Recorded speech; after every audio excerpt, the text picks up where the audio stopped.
ay nababalot ng hiwaga at misteryo. Maraming kakaibang bagay at pangyayari ang mahirap ipaliwanag at paniwalaan. Meron ring hindi pangkaraniwang nilalang tayo na nakakasalamuha natin sa araw-araw.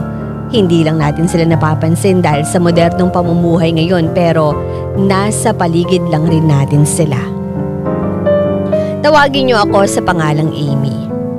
Nung nag-aaral pa lang ako ng college ay gusto ko nang bumukod ng bahay at ma-experience ang maging independent. Kaya naman na makagraduate ako ay nagpasya akong umalis sa Sorsogon para makipagsapalaran sa Maynila. Nakahanap rin kasi ako ng trabaho sa Makati bilang IT assistant. Sinuportahan din naman ako ng mga magulang ko at ng boyfriend kong si Andrew sa naging desisyon kong pag-alis sa amin. Nung una, sobra ako nag-adjust dahil iba ang pamumuhay sa Maynila.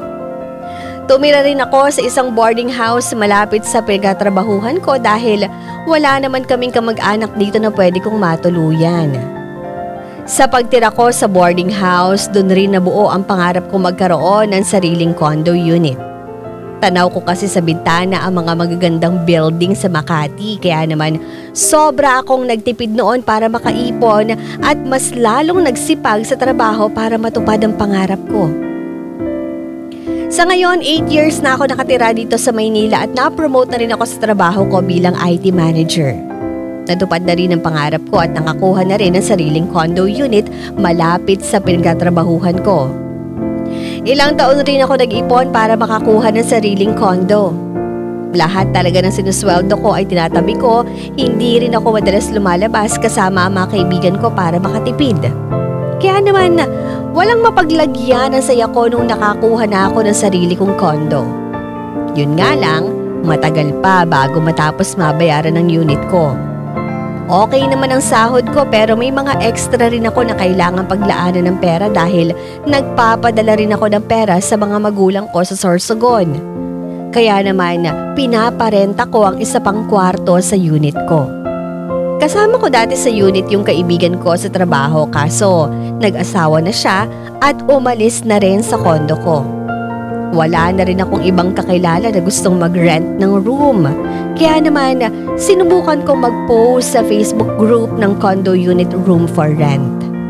Madami ang nag-inquire sa akin pero pinaalalahanan rin ako ng boyfriend kong si Andrew na magdoble ingat sa pagpili ng makakasama sa condo dahil sa panahon ngayon, mahirap rin basta-basta magtiwala sa ibang tao.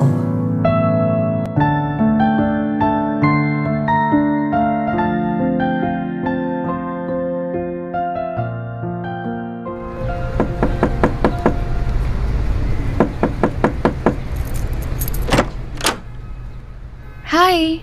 Carmela, right? Ikaw yung kausap ko sa messenger? Yung interested mag-rent ng room? Oo, yes, ako nga. I'm Carmela. I'm Amy. Nice to meet you. Nice to meet you rin. Halika, pasok ka. Salamat. Gusto mo ba ng water or juice? Hindi na, okay lang ako, wag na. Sure ka? Ang init pa naman sa labas ngayon. Di, okay lang talaga ako. Salamat. Okay. Hindi ka ba nahirapan na hanapin tong tower? Medyo nakakalito kasi, dalawa kasi to. Hindi naman. Saka buti na lang rin alam nung taxi driver kung saan yung entrance ng Tower 2. Buti naman at hindi ka na nahassle. Anyway, ito na yung condo unit to. Ako yung owner. If ever na ikaw yung mapipili ko, ako yung makakasama mo dito. So bale, yung room dun sa kaliwa, yun yung pinaparent ko. And then to naman sa kanan, room ko naman yun. Okay. Mag-isa ka lang pala dito? Dito may mga gamit naman. May stove na rin kung gusto mo magluto. Pwede naman, tsaka pwede ka maglagay ng mga pagkain mo sa ref. Okay. Buti pa rito, no? Pwedeng magluto and may refrigerator na rin. Sa isa kasi na tiningnan ko, wala eh. Kompleto na naman yung mga gamit dito. Pero syempre, iingatan mo na lang yung paggagamit ka. Okay, sige. Don't worry, maingat naman ako sa mga gamit.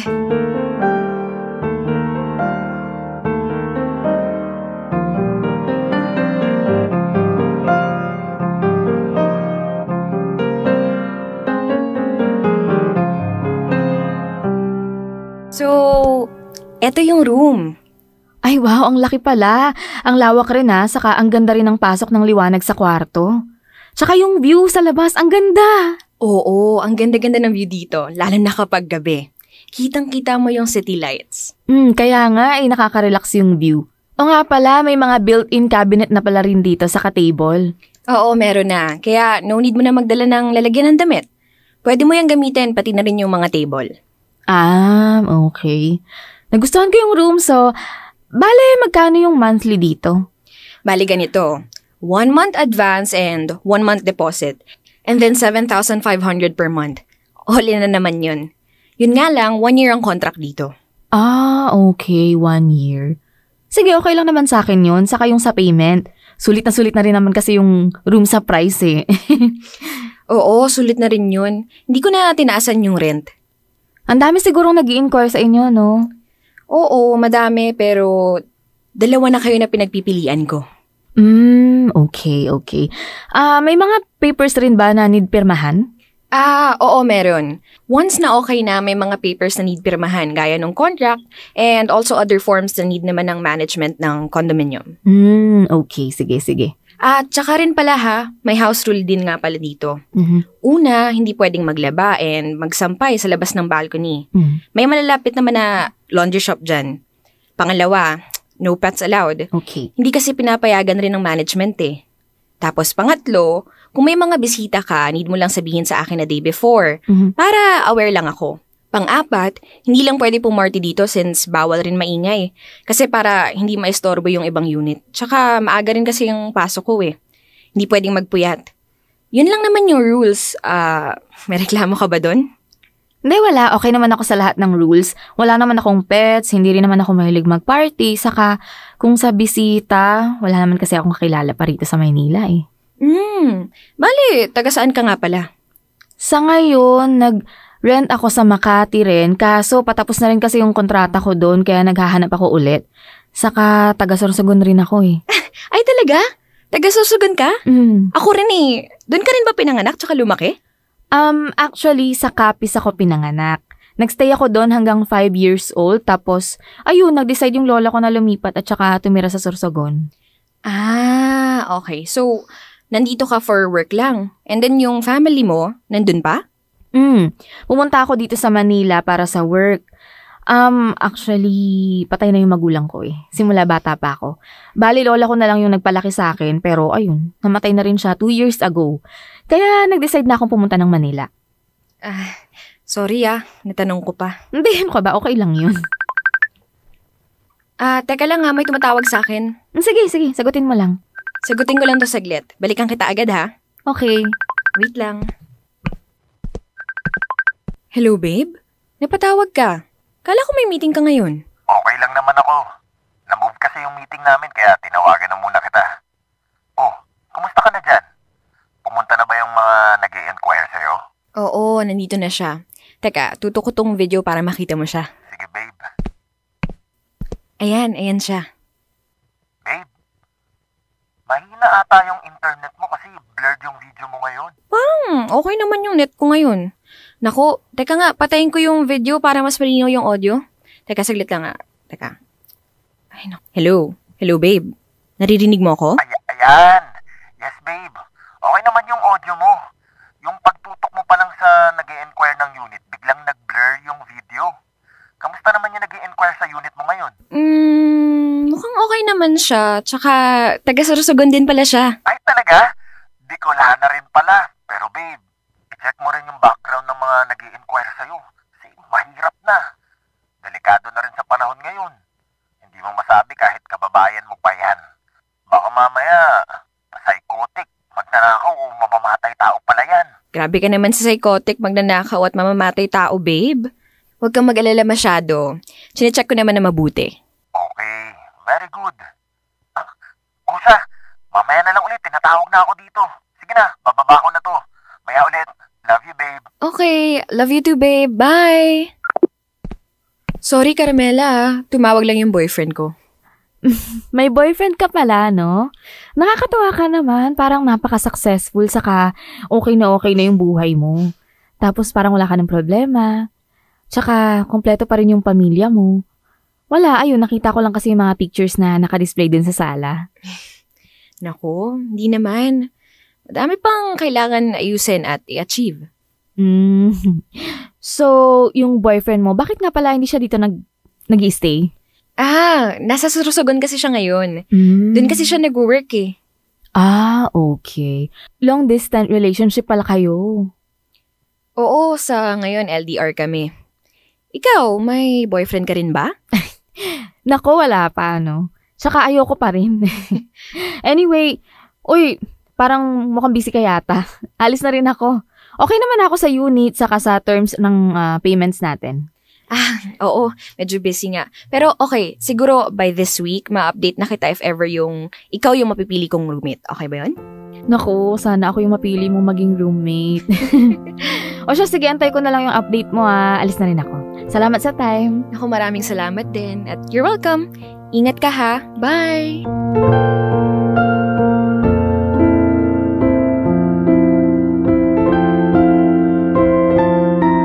Sa dami ng nag-inquire, 2 lang ang pinagpilian ko. Pero mas pinili ko yung naunang nag-inquire sa akin. Dahil same building rin kami nagtatrabaho at saka may mutual friend rin kaming 2. Yun nga lang, sa araw ng paglipat niya sa condo ay bigla siyang nagkaroon ng family emergency at nagpa siyang hindi na niya itutuloy ang paglipat sa unit ko. Kaya naman tinext ko agad yung pangalawang option ko na si Carmela. Tinanong ko siya kung interested pa rin siya na mag-rent sa akin. Agad-agad rin siyang nag-reply at nag-confirm na okay pa rin sa kanya na mag-rent. Naging maayos naman yung unang meet-up namin ni Carmela dahil mukha naman siyang mabait at bukod pa doon ay parehas kaming taga Sorsogon. Agad-agad rin siyang lumipat sa condo. Konti lang rin ang mga dala niyang gamit kaya hindi rin siya nahirapan masyado. Sa mga unang buwan na magkasama kami, wala namang naging problema. Magaan rin ang loob ko sa kanya kaya may mga pagkakataon ay nagpapakwento ako sa kanya ng mga personal na bagay tungkol sa kanya. Pero pansin ko hindi masyadong palakwento si Carmela. At madalas rin niyang iniiwasang pag-usapan ang tungkol sa family niya. Pero naiintindihan ko naman yon dahil may mga tao lang talaga na hindi ma-open tungkol sa buhay nila.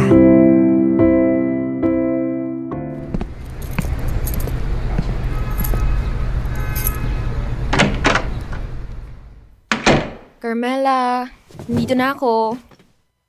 Uy, bakit parang pagod ka yata? Nako, sobra. Ang dami kasing pinagawa sa office ngayon eh. Teka lang, bakit nakaayos ka? Aalis ka ba? Ay, oo. May kikitain lang ako saglit. Uuwi rin ako agad Uy, at sino naman yung kikitain mo sa ganitong oras, ha? Siguro may kadate ka, no? Sino yan, ha? Oy, nako wala Wala akong kadate. Hindi ako makikipag-date ngayon, no? Sinong kikitain mo? Basta. Ayaw mo sabihin kasi lalaki yung kikitain mo, no? Tsaka date talaga yung pupuntahan mo. Ay naku, ano ka ba? Hindi nga. Ayaw maniwala nito. Alam mo, feeling ko talaga makikipag-date ka. Kahit hindi mo sabihin, no? Ay naku, ewan ko sa'yo, Amy. Aalis na ako.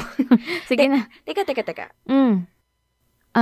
Bakit parang tinitingnan mo yata ako mula ulo hanggang paa? Anong meron? Yan na yung susuotin mo?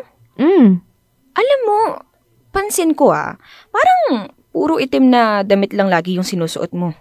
Bakit hindi mo itry na magsuot ng mga lively colors? Tsaka maglagay ka rin ng konting makeup. Alam mo yun, kahit lipstick lang. Kasi ang putla-putla mo eh. Teka lang hunin ko sa bag ko. May lipstick ako dito eh. Teka, bakit? May problema ba sa itsura ko, Amy? Ay, hindi naman. Nagsasuggest lang naman ako. Ano naman ngayon kung palagi ako nakadamit na itim at hindi ako nagme-makeup? Kung dito ako komportable bakit ko babaguhin ang sarili ko? Hindi naman sa ganun. Pasensya na kung na-offend kita sa sinabi ko, ha? Okay lang, sige na. Aalis na ako. Sorry ulit. Ingat ka, ha?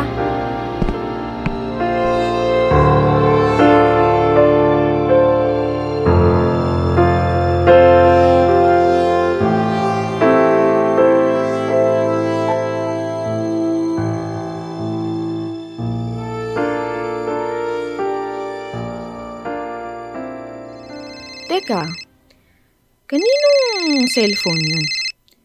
Hindi naman sa akin. Baka kay Carmela. Naku, naiwanan niya ata yung cellphone niya. Nasaan na kaya yun? Mukhang nasa kwarto ha. Teka, hanapin ko nga. Baka yung kikitain niya yung tumatawag eh. Ay, ayun, nasa kama.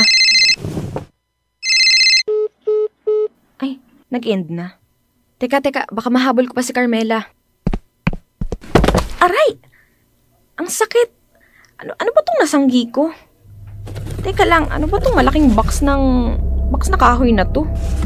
Sakit ha? Ano kaya laman nito? Ano ko lang to nakita ha? Lumang-luma na tong box na to.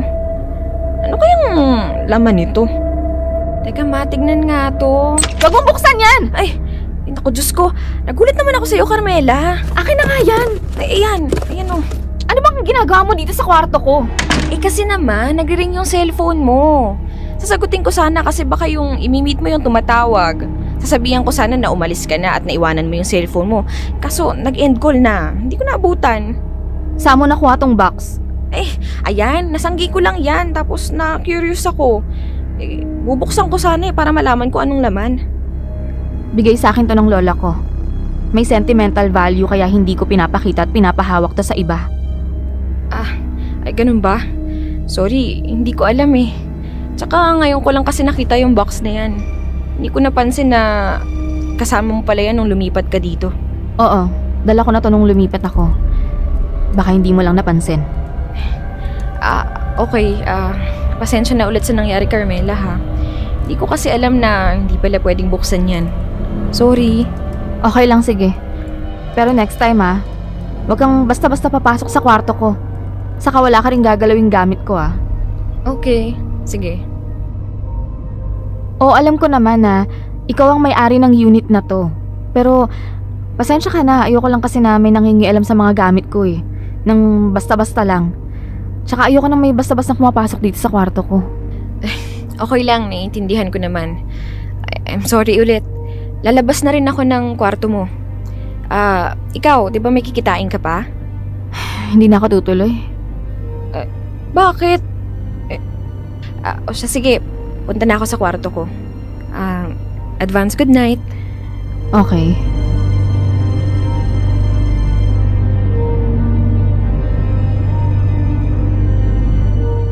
Ngayon ko lang nalaman na may pagka-sensitive pala si Carmela. Hindi ko rin naman sinasadya na ma-offend siya nung sinabi ko yung tungkol sa itsura at sa pananamit niya. Pansin ko lang kasi na hindi siya mahilig maglagay ng makeup kaya minsan ay maputla siyang tingnan dahil na rin sa sobrang kaputian ng balat niya. Madalas rin na itim ang sinusuot niyang damit. Maganda si Carmela. Matangos ang ilong, matangkad at katamtaman lang ang katawan niya. Kaya naisip ko na lalong lalabas ang ganda niya kapag nagsuot siya ng light colors sa damit at konting makeup pero iba ang naging dating sa kanya ng suggestion ko. Hindi ko rin sinasadyang mapakialaman yung box na nasa kwarto niya. Nag-curious lang kasi ako sa laman at hindi ko nakita yon nung lumipat siya sa unit ko. Doon ko lang rin nakita si Carmela na nagsungit at nagalit. Pero naiintindihan ko naman siya dahil sobrang importante lang sa kanya yung laman ng box at iniingatan niya yon dahil galing pala yon sa lola niya. Pagkatapos ng pangyayari na yon, kinabukasan ay napansin ko ang pagbabago sa pakikitungo sa akin ni Carmela. Hindi na niya ako masyadong kinakausap at pinapansin. Madalas na rin siya nagstay lang sa loob ng kwarto niya. Gusto ko sana mag-usap kaming dalawa para tanungin kung dinadamdam pa rin niya yung nangyari at kung na-offend siya sa suggestion ko tungkol sa itsura niya. Yun nga lang, bigla naman ako nagkasakit. Ilang araw na mataas ang lagnat ko at sobra rin akong hinang-hina dahil madaming beses ako nagsusuka. May lumabas rin sa katawan ko ng mga maliliit na pula. Nagpa-check up rin ako sa doktor at sinabing allergies lang daw yon. Kaya niresetahan lang ako ng gamot. Kaso parang hindi effective yung gamot sa akin dahil hindi nawawala ang sama ng pakiramdam ko at hindi rin nawala o nabawasan man lang yung mga pula ko sa katawan. mas dumami pa nga. Naalaman ni Andrew yung kalagayan ko at dahil sa sobrang pag-aalala niya sa akin, nagpasya siya na mag-leave sa trabaho at lumuwas ng Maynila para maalagaan at mabantayan ako.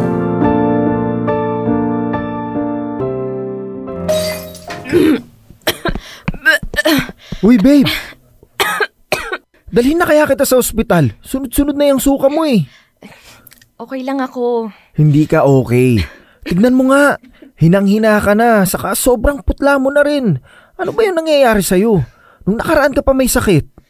Hindi ko rin alam eh kung ano ba tong nangyayari sa akin. Bigla na lang ako nagkaganto eh. Naku. Dumadami na rin yung pulang rashes mo sa katawan. Saka tignan mo.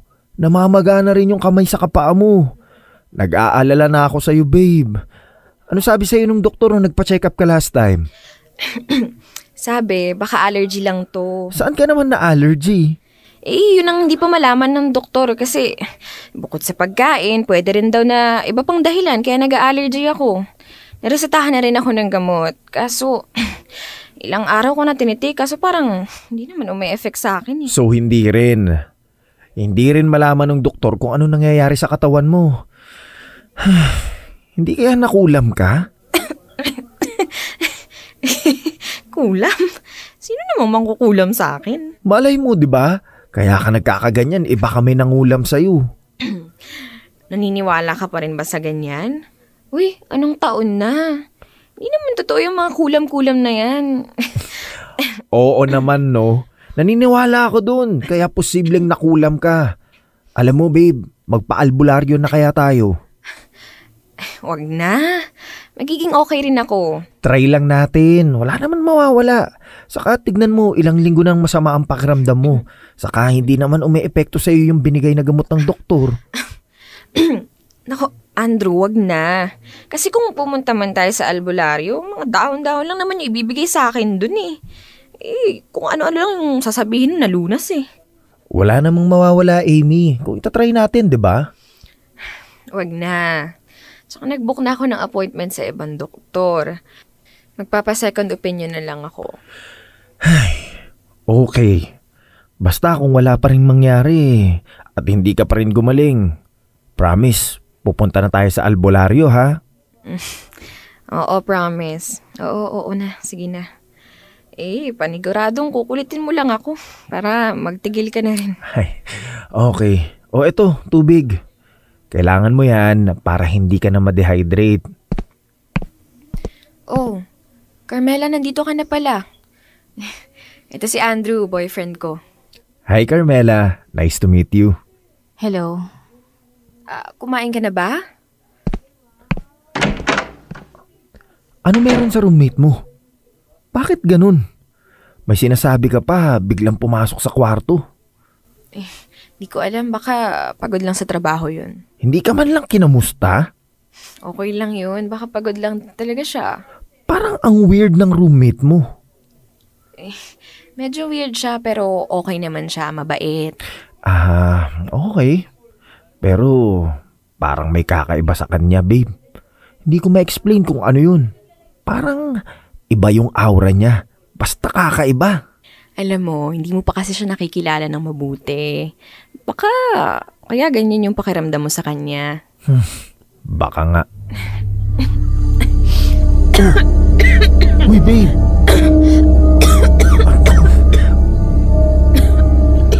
Babe, magpahinga ka na muna kaya ulit. Iubo ka na rin. Papahinga na muna ako. Parang inaantok na rin ako eh. O sige, aalalayan kita papunta kwarto para makapagpahinga ka ng mabuti. Thank you, babe.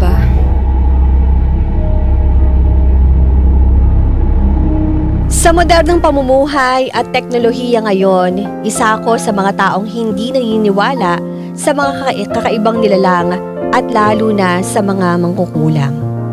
Kahit na lumaki ako sa probinsya, pero para sa akin ay kwento-kwento lang yon ng mga matatanda at ginagawa lang panakot sa ibang tao.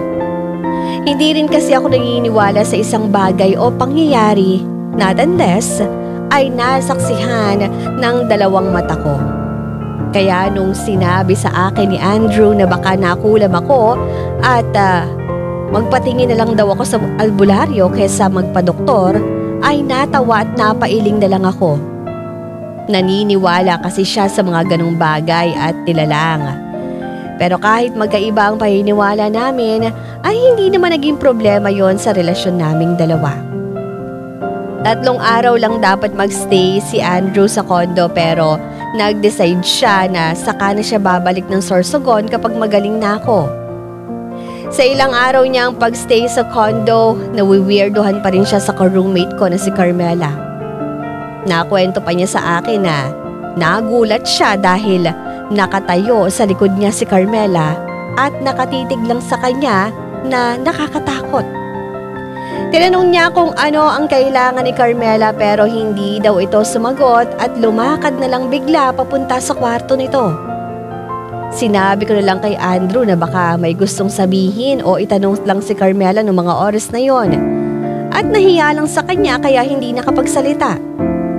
Pero paulit-ulit na sinasabi sa akin ni Andrew, hindi siya komportable at mabigat ang pakiramdam niya kay Carmela. Dahil sa kakaibang kinikilos nito kaya naman kahit ilang beses ko na siyang sinabihan na mabait at okay naman ang pag-uugali ni Carmela pero hindi pa rin siya mapanatag at sigurado daw si Andrew na may tinatagong sikreto ang roommate ko.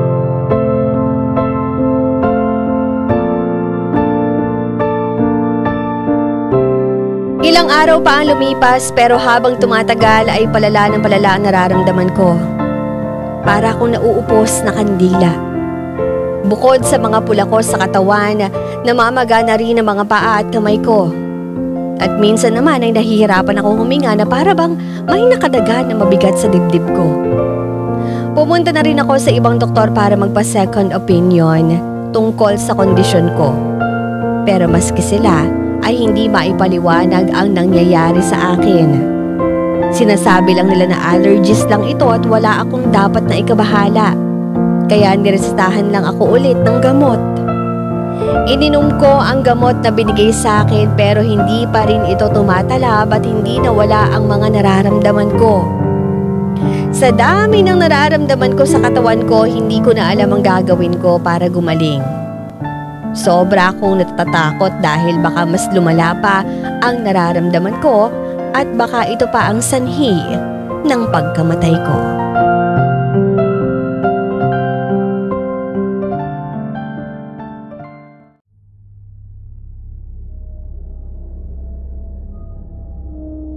Amy! Amy, gising! Amy, nananaginip ka, gising!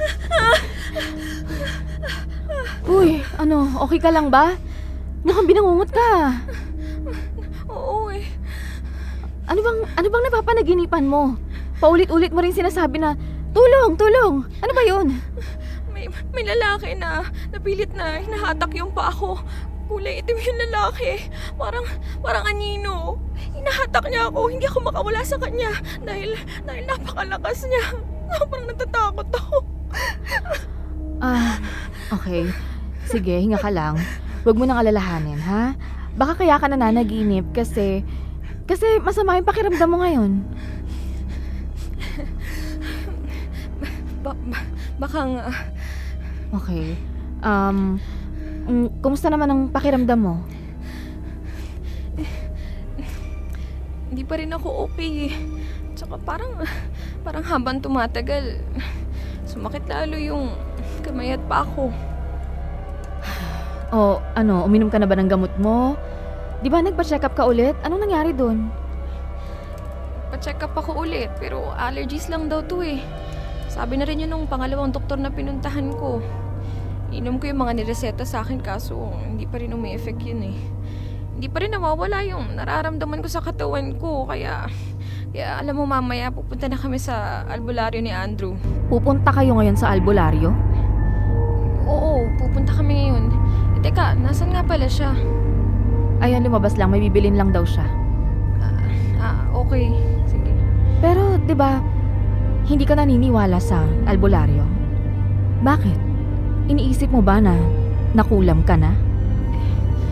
Hindi Hindi pa rin, pero napag-usapan kasi namin ni Andrew na pag wala pa rin nangyari sa pangalawang check-up ko, pupunta na kami sa albularyo. Baka nga daw kasi nakulam ako eh. Nakakatawa no, naniniwala pa rin si Andrew sa kulam. Sa panahon ngayon, hindi na naman totoo yung mga ganun eh. Hindi mo alam, Amy. Baka tama si Andrew na hanggang ngayon pala may mga mangkukulam pa rin. Hindi mo nga lang sila napapansin dahil iba ang paniniwala mo. Malay mo, isa na pala sa mga nakakasama o nakasalamuha mo. Mangkukulam pala. Ewan ko ba, pero hindi talaga ako naniniwala sa mga kulam eh. Superstition lang naman yan. Alam mo yun, ng mga matatanda dati. Kwento-kwento lang, ganun. Bakit ka tumatawa? Wala naman. Natatawa kasi ako sa'yo eh. Kasi talagang hindi ka naniniwala sa kulam, ano? At saka sa mangkukulam. Kung hindi ka naman pala naniniwala doon, edi wag ka na lang pumunta sa albularyo. Ayaw ko naman talaga. Kaso hindi ako tatantanan ni Andrew. Kukulitin lang ako nun eh. Alam mo, sabihan mo na lang si Andrew na ayaw mo magpa-albularyo. Saka wala ka namang mapapala doon eh. Kaya kung ako sa'yo, hindi ko na itutuloy yung pagpunta. Titignan ko kung papayag si Andrew. Wag na kamo. Hindi ka natutuloy sa albularyo. Masasayang lang ang oras mo doon. Sabihan ko siya mamaya. Ay, teka, oo nga pala. May ginawa pala akong herbal juice. Ayun, makakatulong yun sa'yo para gumaan yung pakiramdam mo. Ito. Ito yung pinainom sa akin ng lola ko noon pag masama ang pakiramdam ko. Salamat nag-abala ka pa. Wala yun, ano ka ba? Okay lang yun. Baka makatulong rin sa'yo yan. Kaya, sige na, inumin mo na. Sige, salamat. Oh, babe, nandito ka na pala. Hindi na ako nakapagsabi sa'yo kanina. Tulog ka kasi. May binili lang ako sa labas. Amy, Andrew, iwan ko muna kayo Papasok muna ako sa kwarto. May kailangan lang akong gawin. Sige, Carmela. Salamat pala dito sa herbal juice Walang anuman. Mamaya ulit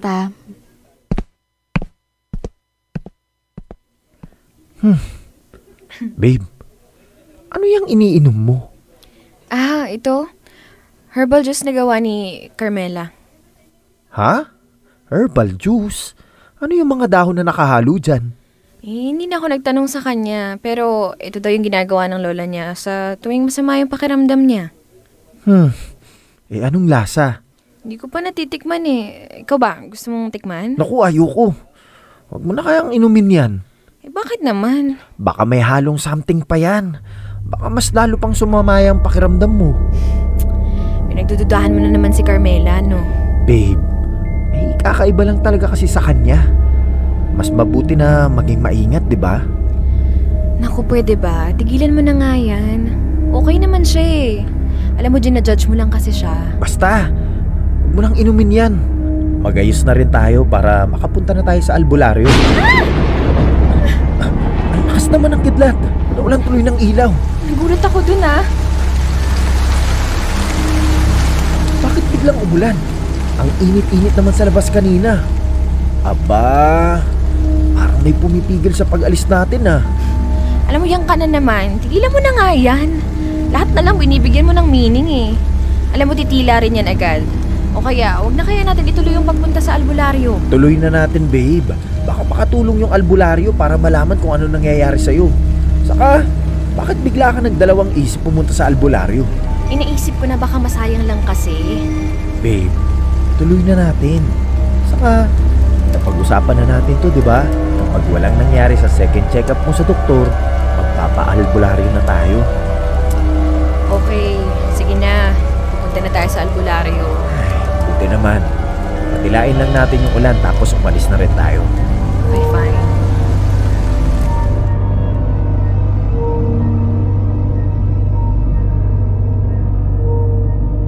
Pagkatapos ng pag-uusap namin ni Carmela, bigla ako nagdalawang isip na pumunta sa albularyo dahil baka masayang lang ang pagpunta namin doon. Dahil bibigyan lang naman ako ng mga halamang gamot. Saka Natatakot rin ako na baka imbis na gumaling ako, ay mas lumala pa ang nararamdaman ko. Pero talagang pursigido si Andrew at gusto niya akong patingnan sa albularyo. Dahil sigurado daw siya na kinulam ako kaya hindi nawawala ang nararamdaman ko. Kaya naman wala na rin ako nagawa at pumayag na akong pumunta sa albularyo. Ngunit sa ilang beses namin tinangkang pumunta sa albularyo pero ilang beses rin na hindi natutuloy. Tila ba may humahadlang sa amin dahil sa iba't ibang nangyayari.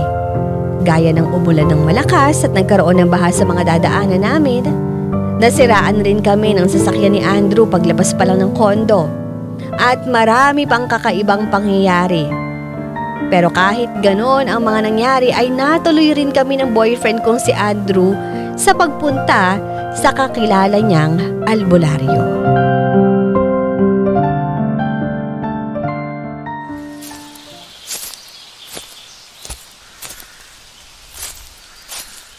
Naku, ito na ata yung bahay ng albularyo. Sigurado ka ba na ito yung bahay? Oo babe, ito na nga yun. Tao po? Tao po? Sino naman ba yan? Sino kayo? Magandang araw po.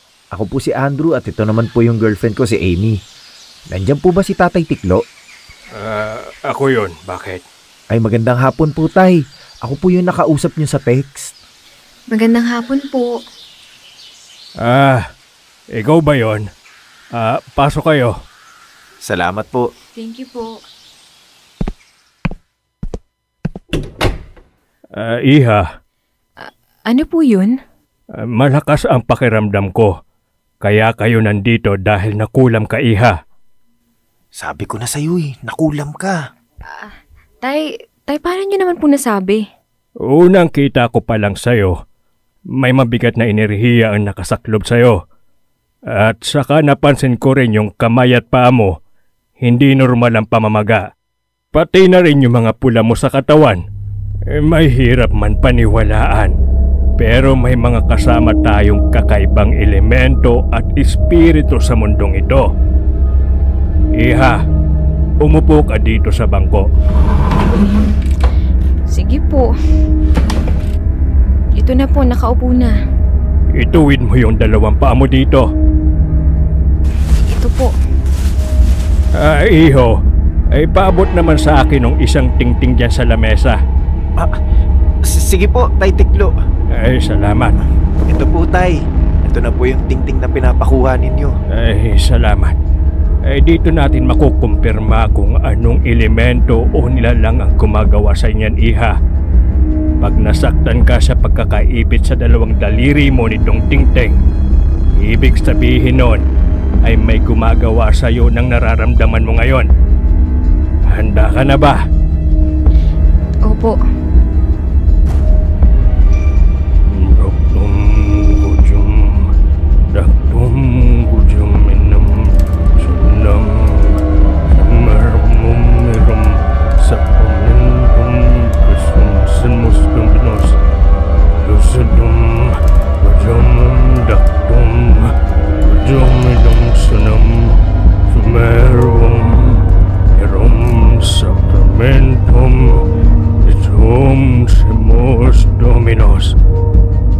Mga elemento ng lupa. Kayo ba ang may mga kagagawan sa babae na ito? Mga espiritong hayago mangkukulam. Kayo ba ang may kagagawan nito sa babae na to? Aray, ang sakit! Ang sakit, tama na! Aray, nasasaktan ako! Babe! Naku, babe! Mangkukulam na ata yung gumagawa sa'yo nito. Nakumpirma nga natin na mangkukulam ang gumawa sa'yo nito.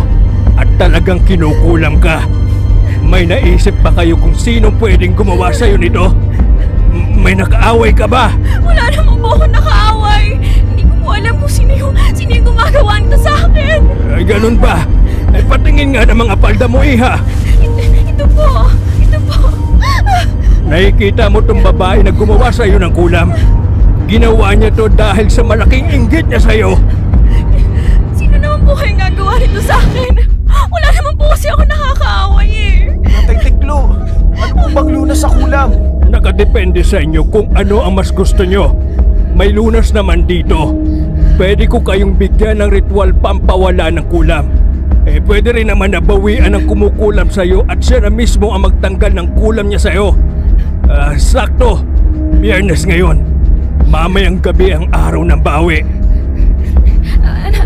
Ano sa tingin mo, babe? Mas okay kung bawian natin dahil ang tagal ka rin niyang pinapahirapan, babe. Ay, pwede pero natatakot ako. Babe, huwag kang matakot. Si Tatay Tiklo naman ang bahala sa mangkukulam. Sige po, gusto ko pong bawian yung ng kulam po sa akin. Sige, Iha. Pero mag-aantay lang tayo na maggabi para magawa yung ritual. Okay lang po yun sa amin, Tatay Tiklo. Sige. Salamat po ng sobra, Tatay Tiklo. Walang anuman, Iha.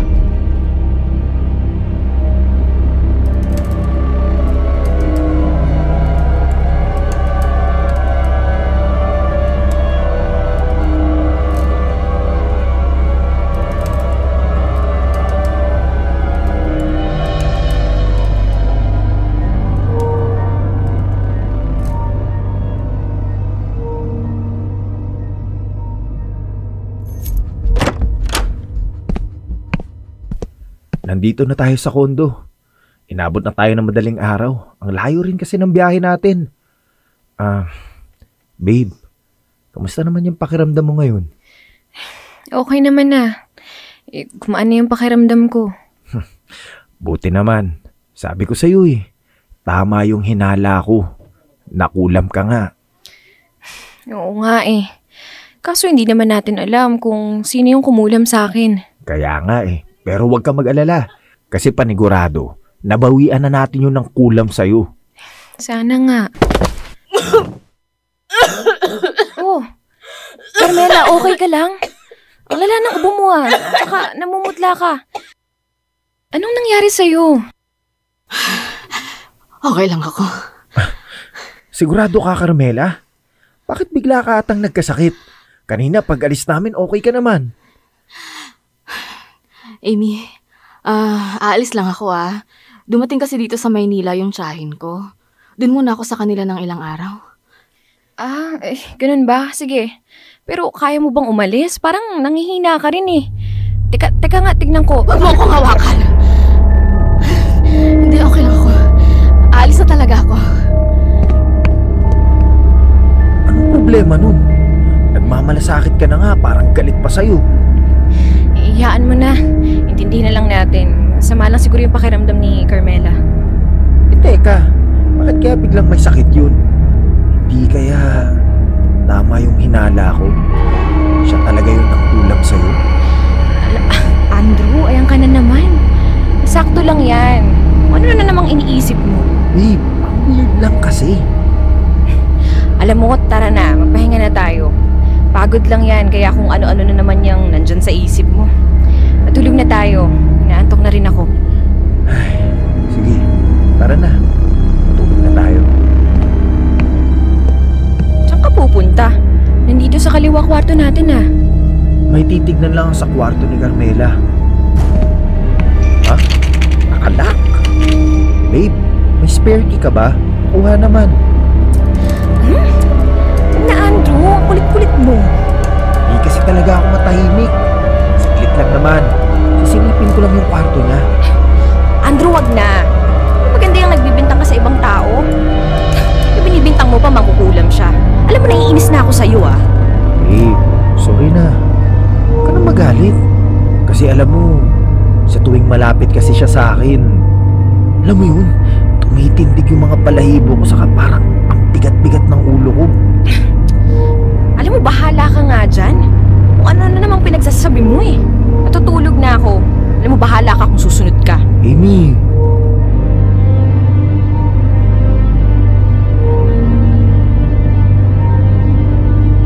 Pagkaalis pa lang namin sa bahay nung albularyo, gumaan ang pakiramdam ko at medyo nabawasan ang pamamaga ng mga kamay at paa ko. Pati na rin ang mga pula ko sa katawan. May mga binigay lang rin na ritual ang albularyo sa akin na kailangan kong gawin para daw tuluyan na akong gumaling. Aaminin ko, kung noong una hindi ako naniniwala pero dahil sa nangyari sa akin, napatunayan ko na may mga kakaibang nilalang na kayang manakit ng ibang tao, gaya na nga lamang ng mangkukulam. Hindi ko akalain na mararanasan ko ang makulam. Pero sa totoo lang, hindi ko alam kung sino ang pwede gumawa sa akin nito dahil wala naman ako naging kaaway. Pero pinagdududahan ni Andrew na baka raw si Carmela ang gumawa sa akin nito. Mas lalo pa siya naging sigurado na ang roommate ko nga ang may kagagawan dahil nung pagka-uwi namin galing sa albularyo ay nakita namin na hinang-hina si Carmela at nagmamadali rin itong umalis ng unit. Pero para sa akin, hindi mangkukulam si Carmela. Siguro nga medyo weird siya pero hindi niya magagawang mangkulam at wala rin ako naiisip na matinding dahilan para kulamin niya ako. Saka, hindi rin naman okay na magbintang ng basta-basta sa ibang tao na mangkukulam ito. Ilang linggo rin na hindi umuwi si Carmela. Nag-aalala rin ako sa kanya dahil hindi niya sinasagot ang mga text sa tawag ko sa kanya. Pero hanggang isang araw pag uwi ko galing trabaho ay nasa condo unit ko na ulit siya. Napansin ko rin na wala na rin siyang sakit sa pagbalik niya sa unit. Napansin ko na mas madalas na nasa kwarto lang siya. May mga weird akong naririnig sa kwarto niya na tila ba may kausap siya pero hindi ko maintindihan ang sinasabi niyang salita. Naiisip ko na lang na baka may kausap lang siya na kamag-anak niya sa probinsya. Ilang beses kong inisip kung anong dialect yung naririnig ko mula sa kwarto niya pero pamilyar, pero hindi ko maisip kung ano yun.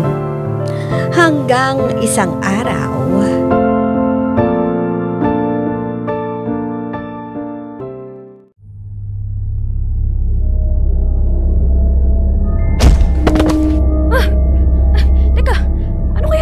Sa labas. Teka nga, titignan ko nga. Ito, sobrang dilim. Mabuksan ko nga yung flashlight sa cellphone ko. Teka. Ayan. Ano kaya yung kumalabog? Carmela? Carmela? Tulog na kaya to? Pero bukas pa yung ilaw sa kwarto niya. Teka, ano yung naririnig ko?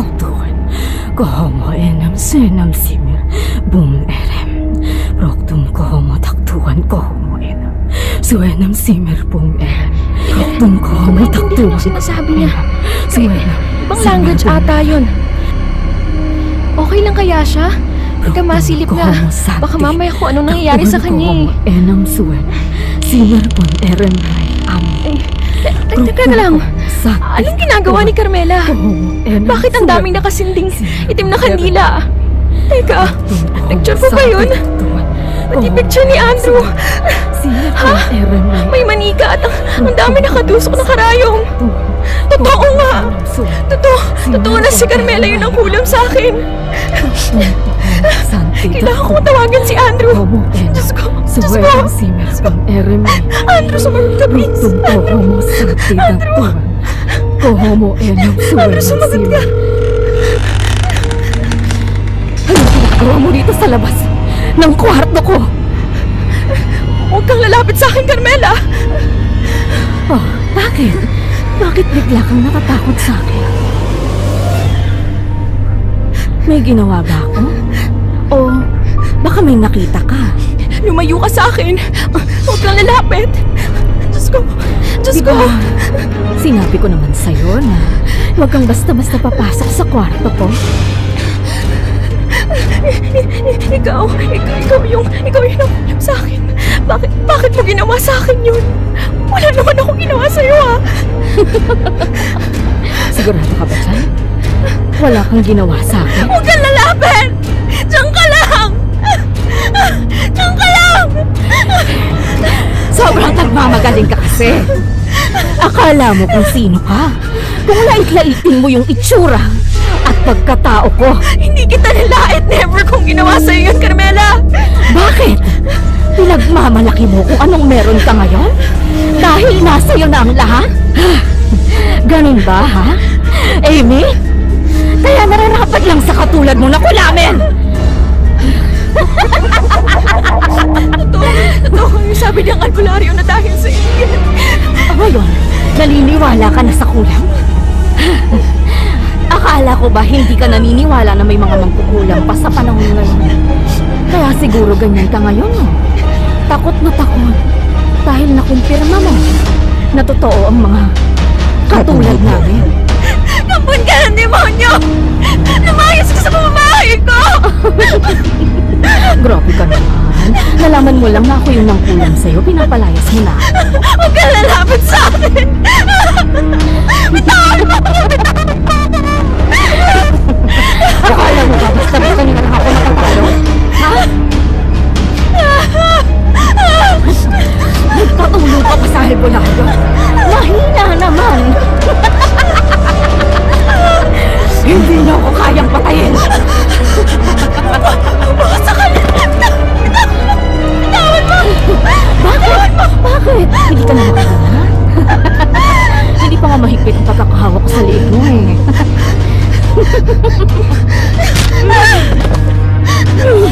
Alam mo, katakas ka sa ginagawa mo, ha? Hindi rin ako titigil. Hindi ko pa nababalik sa'yo lahat. Mamusak. Papakulungin kita! Ipapakalat ko sa lahat na isa kang makukulam! O kaya lang, hindi mo magagawa yan. Kasi, papatayin na kita ngayon!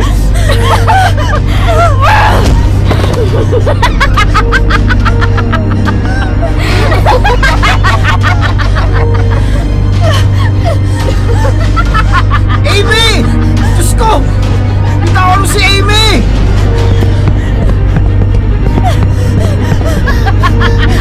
Sabi ko, bitawan mo siya!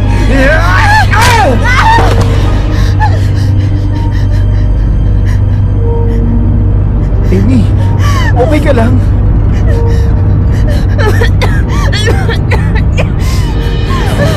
Si Carmela! Siya yung mangkukulam! Ano? Sabi ko na nga ba eh!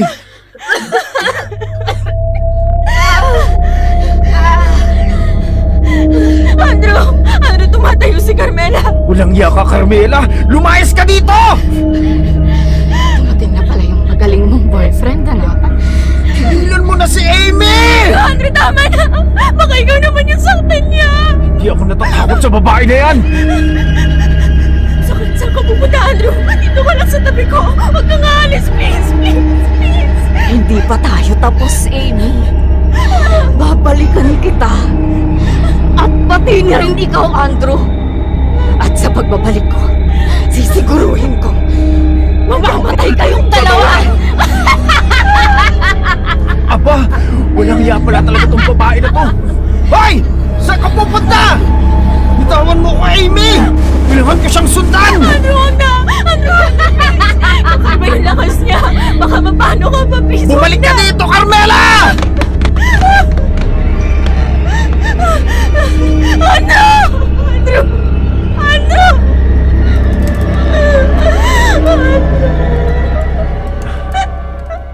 Babe.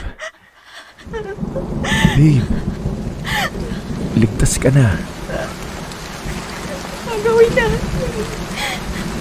Bumalik siya. Hindi ko hahayaan na magawan ka pa niya ng kasamaan, Amy. Huwag ka mag-alala. Bukas ng umaga, pupuntahan agad natin si Tatay Tiklo. Manghihingi tayo ng tulong sa kanya at proteksyon. Pero sa ngayon, kailangan natin pumunta ng police station para ma-report yung pagtatangka niyang pagpatay sa'yo.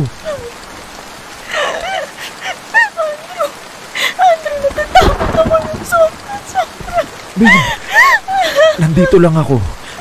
Okay? Safe ka. Nandito lang ako para sa'yo, Amy. Tara na. Andrew.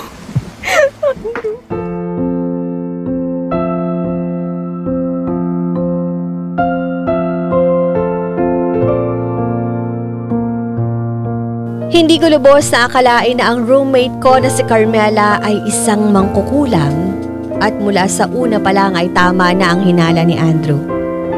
Siya rin ang sinasabi ng albularyo na nangkulam sa akin dahil sa sobrang inggit.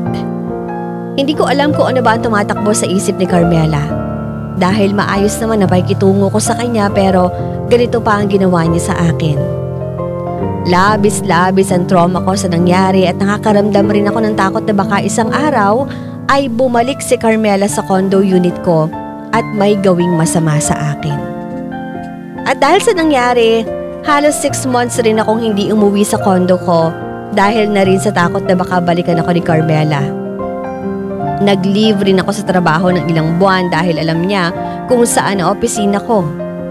Nireport rin namin sa PNP Police sa pagtangkaring niyang pagpatay sa akin. Pero hanggang ngayon ay nasa wanted list pa rin siya.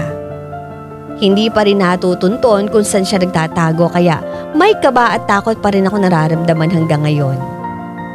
Napapraning rin ako dahil kahit nasaan man siya nagtatago ay pwede niya akong gawan ng masama dahil isa siyang mangkukulam. Kaya humingi rin ako ng tulong sa albularyo ng gabay para meron akong proteksyon laban sa kulam niya. Nagbalik loob rin ako sa Panginoon. Nagdadasal ako na palagi niya akong gabayan at proteksyonan laban sa mga nilalang na kayang manakit sa akin at sa mga mahal ko sa buhay. Sa na-experience ko, nagbago ang pananaw ko sa buhay. Naniniwala na ako ngayon na may mga bagay na nangyayari sa mundo natin na kakaiba. At kahit ang siyensya ay hindi kayang ipaliwanag. Na-realize ko rin na sa panahon ngayon, mahirap magtiwala sa ibang tao dahil hindi mo alam kung ano ba talaga ang tumatakbo sa isip nila at kung sino nga ba talaga sila. Kailangan natin magdoble ingat sa mga taong nakakasalamuhan natin sa araw-araw dahil hindi natin alam kung may kakaiba pala itong pagkatao at maitim na sikreto. Hanggang dito na lang ang aking sulat at maraming salamat sa pag-ere ng aking kwento. Lubos na nagpapasalamat, Amy.